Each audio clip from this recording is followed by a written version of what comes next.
नमो नारायण, नमो नारायण, नमो नारायण।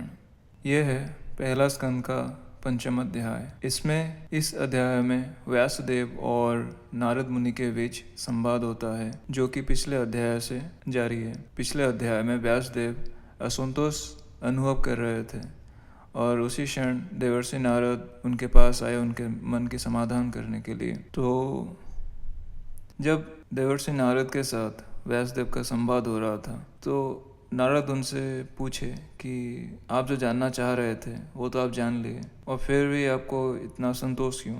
तो व्यासदेव यह उत्तर में बोलते हैं, वो देवर्षि नारद की प्रशंसा करते हैं और उनसे अपनी मन की व्यथा व्यक्त करते हैं और पूछते हैं उनसे कि आप बताइए, आप ब्रह्मा के मानस पुत्र हैं। व्यासदेव नारद मुनि से बोलते हैं कि आपके ज्ञान अगाध है और आप तीनों लोकों में विचरण करते हैं और आप सबके मन में रहते हैं योग द्वारा। तो आप कृपया मुझे बताइए कि मेरा मन का जो ये असंतोष है, इसका कारण क्या है? क्योंकि मुझे शब्द ब्रह्म और परब्रह्म के बारे में संपूर्ण ज्ञान प्राप्त है और फिर भी मुझे इतना असंतोष क्यों हो रहा है? जो उत्तर के रूप में नारद मुनि बोलते हैं व्यासदेव को, उसमें पहला ये है कि वो उन्हें बोल रहे हैं कि आप महाभारत का रचना कर कर एक अद्भुत काम किया है, पर आपके कामों में ऐसा कर्म अभी करना बाकी है जिसमें भगवान का चरित्र और भगवान के जस और कीर्ति का गान हो। फिर नारद बोलते हैं, जिस अभिव्यक्ति में भगवान की कीर्ति और यश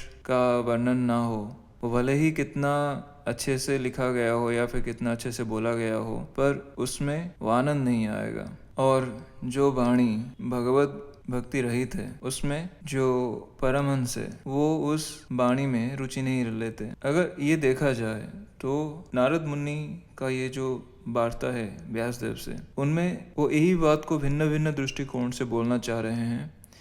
जो भक्ति है वो सर्वोपरि है और वो इस बात को वो भिन्न भिन्न दृष्टिकोण से बोल रहे हैं व्यासदेव को। और इस में एक चीज़ जो, और इसमें जो ये जो अभी तक जो संवाद चल रहा है व्यासदेव और नारद मुनि के बीच में, उसमें अगर ये देखा जाए तो लीला के बारे में बात आ रहा है। तो ऐसा कुछ है कि भगवान के लीला और कीर्ति का जीवन में महत्व क्या है। अगर हम उनके लीला और कीर्ति का श्रवण करते हैं तो हमारे जीवन में क्या प्रभाव पड़ता है उससे। तो ऐसा है, देखिए, ऐसा कौन सा अवस्था है जिसमें अगर हम प्रतिष्ठित हो तो लीला संभव होता है।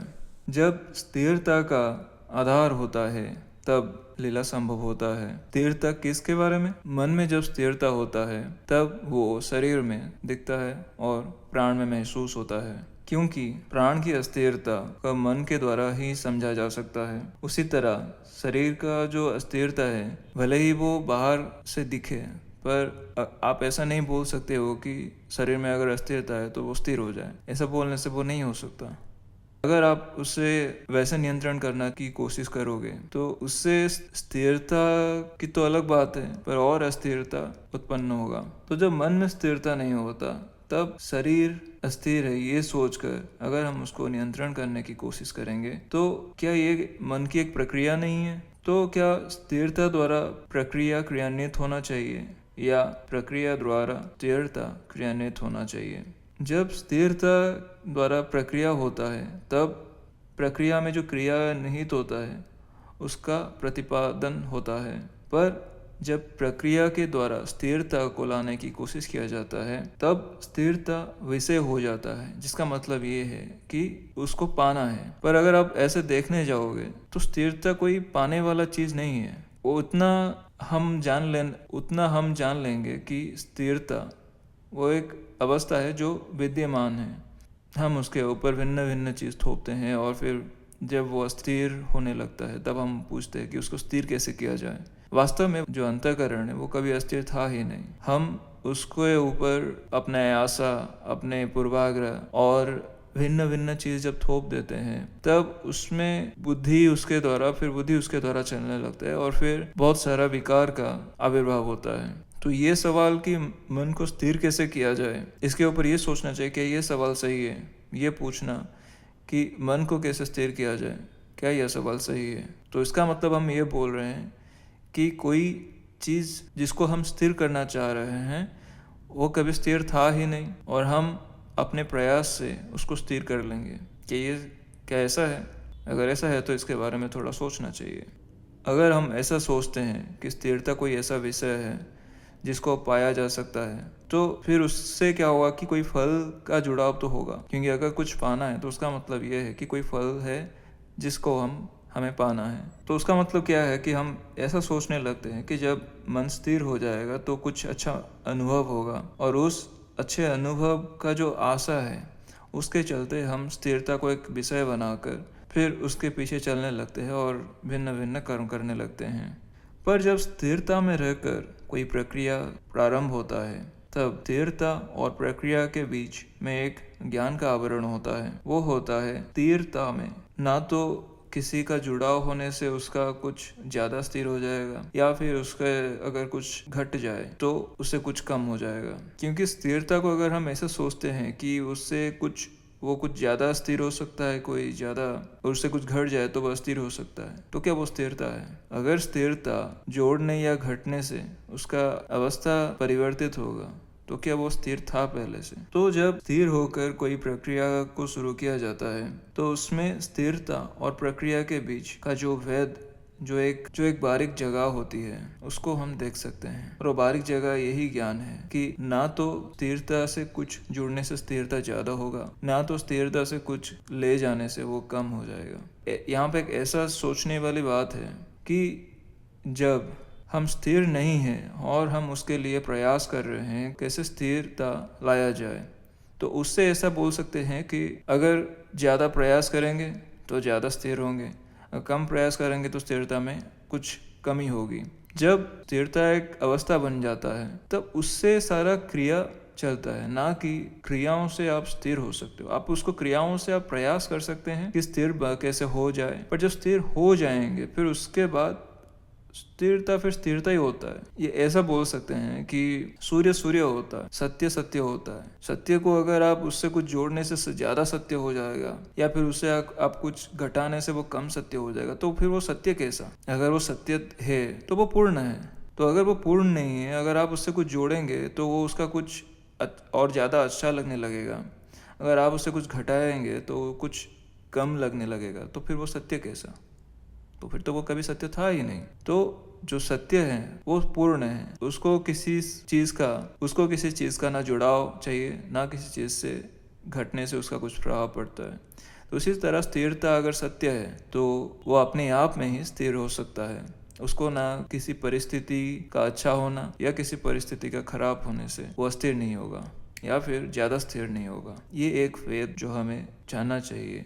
तो अगर मान लीजिए स्थिरता से लीला, अगर स्थिर होने पर लीला होता है, तो उसमें जो दोनों में अंतर क्या है? मतलब तो इसका मतलब अगर कोई अंतर नहीं है तो फिर स्थिरता और लीला एक ही तरह हो जाएगा। अगर स्थिरता और लीला अलग अलग है तो उन दोनों को जोड़ता क्या है? स्थिरता और लीला को जो चीज़ जोड़ता है वो समय है। हमें समय का जो अनुभव होता है उससे ये पता कर सकते हैं कि जीवन लीलापूर्ण है या नहीं। क्योंकि समय सूर्य उदय से सूर्यास्त तक और फिर सूर्यास्त से सूर्य उदय तक वो एक समय है, वो सबके लिए समान है। पर जो समय का अनुभव है, क्या वो सबके लिए समान है? तो जब स्थिरता से लीला होता है तो उसमें समय का एक बहुत बड़ा योगदान होता है। कोई भी क्रिया मन के द्वारा ही होता है, और जब वो मन के द्वारा होता है तब मन गतिमान होता है, और गतिमान मन का एकाग्र रहना बहुत आवश्यक होता है। मन अगर एकाग्र किस बारे में होगा? कोई गंतव्य तक जब पहुंचना है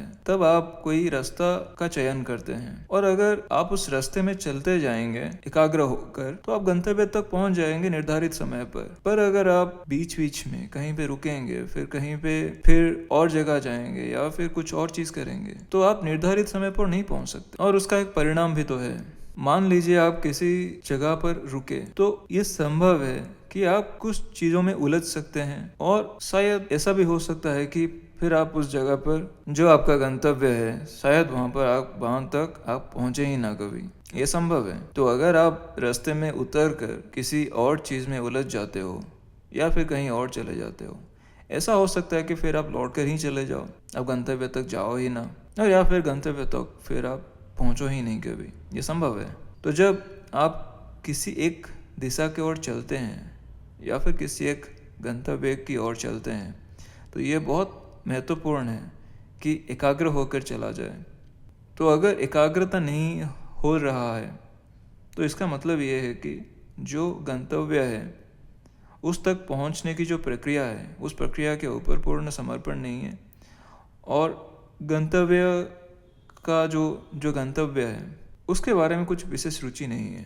तो अगर हम उसको मन की भाषा में समझते हैं, अगर हम किसी एक लक्ष्य के ऊपर काम कर रहे हैं और अगर हम बार बार बाएं और दाएं की ओर देखते हैं तो उससे क्या होगा कि एक ऐसा समझ सकते हैं कि मान लीजिए आप एक कोई काम कर रहे हैं और उसको आपको 1 घंटे में संपन्न करना है, तो उसके लिए आपको बहुत एकाग्रता चाहिए होगा। और जब आप उस एकाग्रता में उस काम को करेंगे, ये संभव है कि आप 1 घंटा से पहले उस काम को प्रतिपादित कर दें। पर अगर आप उस समय के बीच में कुछ और चीज करने लगेंगे तो ये भी संभव है कि वो कार्य विलंब हो जाएगा फिर। और इस चीज को बारीकी से समझना चाहिए कि जब वो कार्य विलंब होगा तो उसका मूल्य क्या है। क्योंकि देखिए, जब वो कार्य विलंब होगा कुछ कारण से ही तो विलंब होगा। अगर उस कारण का उस लक्ष्य के साथ कोई संबंध है तो फिर तो वो सही है, पर अगर उस कारण का उस लक्ष्य के साथ संबंध नहीं है तो फिर वो दूर तक जा सकता है। वो कोई स्मृति को ला सकता है या फिर कोई प्रवृत्ति को जागृत कर सकता है, और फिर ये होगा कि वो जो कर्म हम कर रहे थे तो वो कर्म अधूरा ही रह जाए। फिर अगर वो पूरा भी होगा तब उसमें कुछ ना कुछ चीज फिर रह जाएगा जो कि फिर नए संस्कार और फिर नए कुछ चीजों को जन्म देगा। तो एकाग्रता होना एक ऐसा नहीं है कि विषय के प्रति है, वो तो है, पर वो इसके ऊपर भी निर्भर करता है कि जब हम एकाग्रता रहते हैं तो मन में हम कोई नया संस्कार, कोई नई कामना या फिर कोई ऐसा चीज हम मन में नहीं लाते जो कि सोचा हुआ चीज ना हो। क्योंकि बहुत बार ऐसा भी होता है कि हमको ये पता नहीं चलता कि कोई चीज को अगर हम देखते हैं उसमें कितना हद तक हम सचेत होकर वो चीज करते हैं, कितना हद तक वो ये होता है कि हाँ इसका जो कारण है वो है। बहुत समय हमको ये पता नहीं होता कि हम जो चीज कर रहे हैं उसके पीछे कुछ कारण भी है या नहीं। ज्यादातर हमको वो कारण ही नहीं पता चलता। तो जब हमारा जो नित्य जीवन है उसमें हम भिन्न दिशा की ओर चिंता करते हैं, उसके द्वारा ज्यादातर हम जो अचेत अवस्था है उसके द्वारा जो कर्म होता है उसके ओर तक हम चले जाते हैं। बात इतना है कि वो जो सब कामनाएं होती हैं उनकी उत्पत्ति जिस अवस्था से होती है वो अवस्था और दृढ़ हो जाता है, और इस चक्र की अनुभूति हमको तब होती है जब भाव में कोई बदलाव आता है। जब हम किसी चीज का प्रति कोई चीज से अच्छा महसूस नहीं करेंगे तब हम पूछेंगे ये क्यों हो रहा है, पर उसका जो एक पहले से ही कुछ चीजों से होकर वो गुजर कर इतना ऊपर आ गया है कि वो भाव में दिख रहा है अभी। तो वो कुछ प्रक्रियाओं से होकर जिसको हम अच्छा नहीं लग रहा है या फिर कुछ ऐसा बोल रहे हैं, तो इसका मतलब वो कुछ ऐसा प्रक्रियाओं से गुजर कर आ चुका है जिसके बारे में हमको ज्ञान नहीं है, और वो जब भाव में दिख रहा है तब हम उसको ऐसा सोच रहे हैं कि वो हम ऐसा महसूस क्यों कर रहे हैं, क्या वजह है हमारा ऐसा महसूस करने का। जब तक हम उसे भाव में पहचानते हैं तब तक वो बहुत प्रक्रियाओं से गुजर कर उस हद तक आ गया है कि हम उसको भाव में पहचान रहे हैं। तो इसके लिए कर्म एक बंधन में परिवर्तित हो जाता है, और फिर बंधन एक तय सीमा समय में धारण करता है। जब कर्म बंधन में होते हैं तब स्थिरता का अनुभूति होना कठिन है। अस्थिर मन और अस्थिर होता है समय चक्र के चलते। तो इस परिस्थिति में लीला का संभावना ना के समान होता है। जब कर्म बंधन से रहित मन स्थिरता में प्रतिष्ठित हो जाए और उसी अवस्था से फिर गति करे तो शक्ति के उपस्थिति हेतु भिन्न भिन्न संभावनाएं का दृश्यमान होता है। इस संभावना की दृष्टि से बहुत सारे कर्म संपन्न होते हैं और प्रत्येक संपन्न कर्म संपन्नता का आधार होता है। ये सब दूर से लीला की तरह दिखते हैं, पर जो इसको लीला की तरह समझते हैं वो उसके ऊपरी सतह को देखते हैं, और वो जिस प्रक्रियाओं से होकर गुजरा है वो सब प्रक्रिया को नहीं देखते। पर लीला जिसके द्वारा होता है वो उसको ये सब प्रक्रिया के बारे में पता होता है, तभी वो लीला कर सकता है। जितना सारा प्रक्रिया है आरंभ से लेकर अंत तक उसको सारा प्रक्रियाओं का ज्ञान होता है, तभी उसको वो सामान्य ही लगता है। पर दूसरों को जो ऊपरी सतह देख रहे फल के तौर पर प्रक्रियाओं को छोड़कर, तब उन्हें वो बस लीला की तरह दिखता है। ऐसा बोल सकते हैं कि लीला जो है वो एक प्रक्रिया का नतीजा है, वो एक प्रक्रिया का फल है। तो इसी कारण हेतु जब भगवान के लीला और कीर्ति के हम श्रवण करते हैं तो उससे हम उस प्रक्रियाओं का कुछ अनुभूति करते हैं, और उस अनुभूति को जब हम अपने आप अपने अंदर उतारते हैं तो उससे हमारा बहुत सारा बाधा दूर होता है और एक सतेजता का अनुभूति भी होता है, क्योंकि भगवान के कीर्ति और लीला एक संपन्न कर्म के विषय में होता है और एक कर्म को संपन्न करने के लिए मानसिक स्थिरता की आवश्यकता होती है और इसका प्रभाव होता है क्योंकि जो आधार है वो समान है दोनों में। जो भगवान और भक्त उन दोनों में आधार एक ही है, आत्मा से आत्मा के बीच एक परमात्मा है, एक आत्मा है। तो समाधार का दृष्टिकोण असमानता को दृश्यमान कर समानता की ओर ले जाता है। तो हम इस अध्याय के इस भाग से, जब देवर्षि नारद और व्यासदेव के बीच संवाद हो रहा है और देवर्षि नारद व्यासदेव को भगवान की कीर्ति और लीलाओं के गुरुत्व के बारे में बोल रहे हैं और क्यों भगवान की कीर्ति और लीला के श्रवण करने से उससे क्या होगा, और जो ज्ञानी पुरुष है उनको क्यों वो चीज रस नहीं आता जिसमें भगवान के लीला और कीर्ति नहीं है। तो ये सब पहले भाग में है इस अध्याय का। इस अध्याय के दूसरे भाग में नारद मुनि के पूर्व जन्म के चरित्र है। उसमें उनका जो बालपन का एक कथा है। वो एक दासी के पुत्र थे जो ब्राह्मण के अधीन थे। जब वो छोटे थे तब उनका चित्त सम रहता था और जितेंद्रिय होकर वो खेल कूद ये सब के बीच नहीं जाकर उनको जो नियोजित किया गया था साधुओं के सेवा में वो करते थे। उनका एकाग्रता और उनका चित्त की शुद्धता को देखकर वो जो सेवा कर रहे थे साधुओं का, वो साधु उनके ऊपर अनुग्रह किए। यहाँ पे एक कथा तो आगे है पर यहाँ पे एक आता है सेवा के बारे में। इसलिए कथा को पूर्ण कर लेते हैं, फिर सेवा के बारे में बात करेंगे।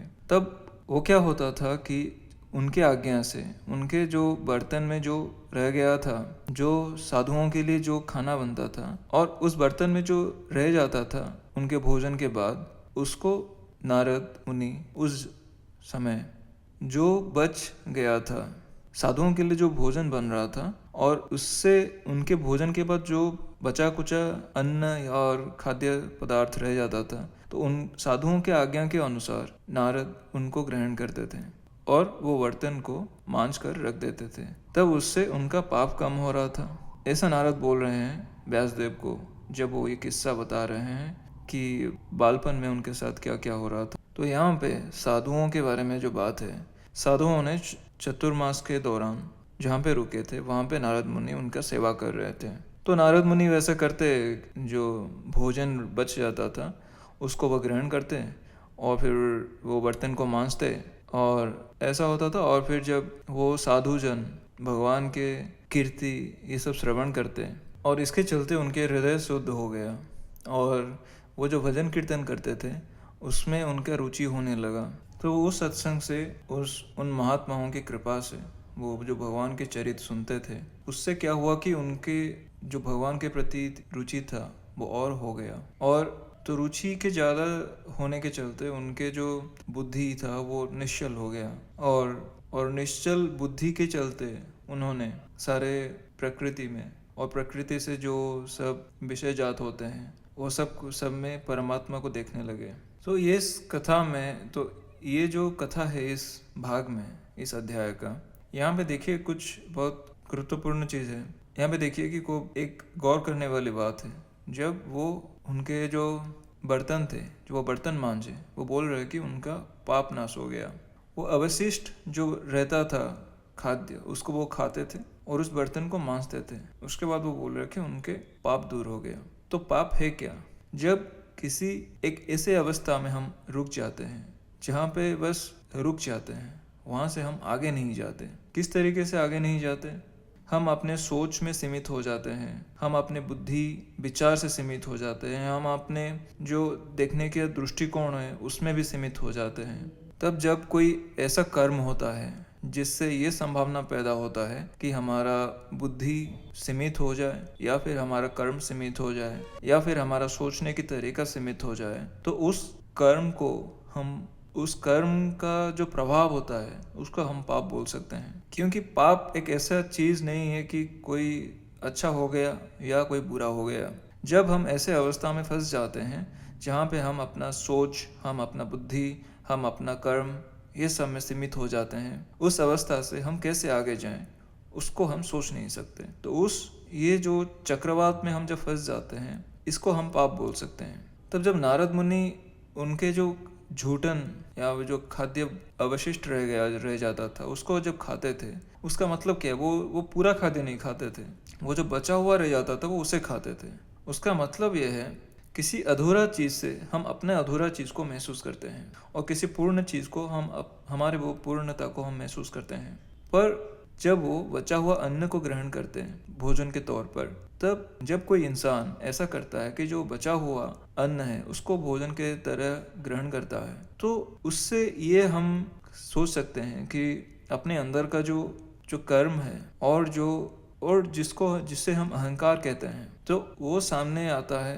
क्योंकि अहंकार, देखिए, अहंकार एक ऐसी अवस्था है जो कि पूर्ण नहीं है। वो एक ऐसी अवस्था है जो सीमित है, छोटा है, अवशिष्ट है। तो जब हम किसी के अवशिष्ट को ग्रहण करते हैं तो वो हम अपना जो अवशिष्ट है, जो अहंकार है, उसके ऊपर हम देखते हैं। जब वो उस बर्तन को मांजते हैं, उसका मतलब क्या है कि हमारे अपने जिसमें हम अहंकार को धारण किए हैं उसको हम मांजते हैं। किससे? वो जो अवशिष्ट से, ताकि उसमें कुछ नया चीज उतर सके। अगर हम ऐसे बर्तन का प्रयोग करेंगे जिसमें कुछ लगा हुआ है, तो उससे हमको पता है कि हम उससे खाद्य नहीं बना सकते। तो जब नारद मुनि खाद्य खाने के बाद जब वो उसको मांजते उस बर्तन को, तो अंतःकरण की साफ सफाई जिसे हम बोल सकते हैं। जब पाप चला जाता है तब हृदय शुद्ध हो जाता है। देखिए, हृदय एक ऐसी अवस्था या ऐसी जगह हम बोल सकते हैं जो खाली और पूर्ण एक ही साथ में है, जो खाली भी है और पूर्ण भी है, जो हल्का है और भारी भी है एक ही साथ। तब जब पाप अवस्था में, जब हम ऐसे अवस्था में कि जिसमें हम अपना बुद्धि का प्रयोग सीमित तौर पर करते हैं, या फिर हम अपना कर्म सीमित तौर पर करते हैं, या फिर हम अपना जो विचार है उसको हम सीमित तौर पर करते हैं, तब हृदय में वो तारतम्य नहीं रहता, वो समन्वय नहीं रहता, वो जो समन्वय चाहिए होता है वो नहीं रहता। तो जब नारद मुनि ये बोल रहे कि जब मेरा पाप का नाश हुआ और मेरा हृदय शुद्ध हुआ, तब हम अपने लिए ये समझ सकते हैं कि जब हम उस अवस्था से निकल जाते हैं जिस अवस्था से हम अच्छे तरीके से सोच नहीं सकते, अच्छे तरीके से देख नहीं सकते, और जो करना चाहिए उसके बारे में हम स्पष्टता नहीं होता हमें, तब जब हम उस अवस्था से निकल जाते हैं तो हृदय में वो समानता आता है, हृदय शुद्ध होता है, हृदय अपना मूल स्वभाव की ओर जाता है। और जब हृदय मूल स्वभाव की ओर जाता है तो फिर उसके बाद वो बोल रहे हैं कि उनके मन में भगवान के प्रति रुचि हुआ साधुओं के बात सुनकर, साधुओं जो भजन करते थे उसको सुनकर। तो जब हम अपना हृदय को शुद्ध कर लेते हैं तो वो स्वतः इसी सब बात सुनना चाहेगा, ऐसी सब कथाएं बोलना चाहेगा, या फिर ऐसा सब अभिव्यक्ति करना चाहेगा जिससे हृदय की वो अवस्था और सुदृढ़ हो और उससे वो आनंद की अनुभूति करे, अपना मूल स्वभाव की अनुभूति करे, उसको वो और जानना चाहेगा और करना चाहेगा। तो इसीलिए जो भगवान की जो कथा है और भगवान की जो भजन या फिर सत्संग है, उसे शुद्ध हृदय से सुनना या फिर शुद्ध हृदय से उसको चिंतन करना वो बहुत जरूरी है। क्योंकि जब समानता होता है और उस समानता की अवस्था में अगर हम भगवान की कीर्ति, भगवान के गुण, ये सब चिंतन मनन करेंगे, तो हृदय का वो जो अवस्था है वो और स्थिर होगा और दृढ़ होगा और आनंददायी होगा। और वो ऐसा बोलते हैं कि मैं मानता हूँ कि वो जो था उनका मेरे ऊपर वो एक उनकी कृपा थी। यहाँ पे ये देखिए, ये कैसी एक अवस्था है, ये कैसी एक अद्भुत अवस्था है जिसमें आप आनंद की अनुभूति भी करें और फिर उसको अपने आप के साथ जोड़े ना। ऐसा बहुत बार होता है ना कि जब हम कोई चीज से प्रसन्न होते हैं या फिर कोई चीज से हमें अच्छा लगता है तो हम उससे अपने आप के साथ जोड़ने लगते हैं। हाँ, ये मेरे कारण हुआ है, मेरे साथ, मेरे लिए हुआ, मेरे वजह से हुआ, हम उससे अपने आप से जोड़ने लगते हैं। पर उसका जो परिणाम होता है शायद हम उसको नहीं देखते हैं। परिणाम ऐसा होता है कि कर्म के नए चक्र और कर्म के स्मृति के साथ जुड़ना, और तो जो वो वैसा अवस्था में जब कोई चीज से हम जुड़ जाते हैं तो उससे जो परिणाम होता है उसको हम नहीं देखते हैं, और उस अज्ञानता के चलते हम बहुत सारे चीज में फंस भी जाते हैं। और जब नारद मुनि उन महात्माओं की जो योगदान है उसको स्वीकार करते हैं, तो वो इस अवस्था से हम वो जो अवस्था है उस अवस्था में अहंकार की क्या जगह है उसको हम पहचान सकते हैं। वो जो एक से एक प्रक्रिया देकर जब गुजरे और फिर जब वो अपने हृदय में आनंद की अनुभूति कर रहे हैं, तो वो उसको उसका कारण किसी और को बता रहे हैं। इससे बड़ी बात और क्या हो सकता है? इससे बड़ी बात और क्या हो सकता है कि अहंकार अपने जगह पे है। यहाँ पे अहंकार का विनाश नहीं है, पर अहंकार अपनी जगह पे है, क्योंकि अहंकार का कभी विनाश नहीं होता, वो बस अपने जगह पे होना चाहिए, इतनी बात है।